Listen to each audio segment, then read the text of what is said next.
السلام علیکم ورحمۃ اللہ وبرکاتہ۔ محترم ناظرین کرام، کن صورتوں میں قربانی کا گوشت صدقہ کرنا واجب ہے؟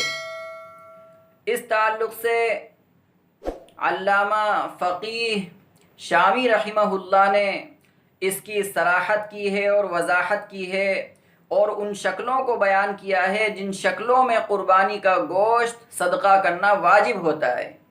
اس میں سب سے پہلی جو شکل بتائی گئی ہے وہ یہ کہ اگر جو ہے نظر مانی گئی ہو، قربانی کی نظر مانی گئی ہو، تو اس صورت میں پورا گوشت صدقہ کرنا واجب ہے۔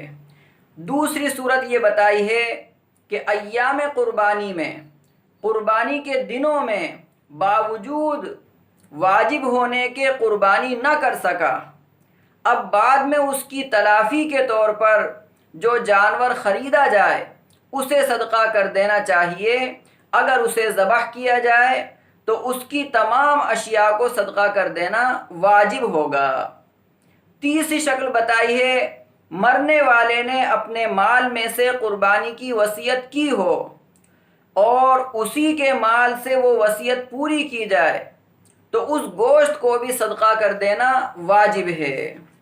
چوتھی شکل بتائی ہے کہ قربانی کا جانور خریدا گیا، اس جانور نے بچے کو جنم دیا تو اس کو بھی صدقہ کرنا واجب ہے۔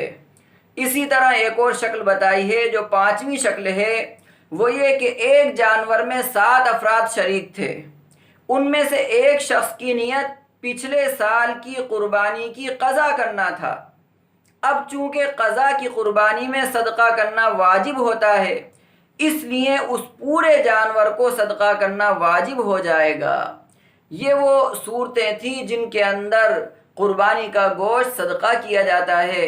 تو اگر ایسی کوئی شکل ہمارے سامنے آ جائے تو پھر ہمیں اس مسئلے کو اچھی طرح سمجھ کر قربانی کا پورا گوشت صدقہ کر دینا چاہیے۔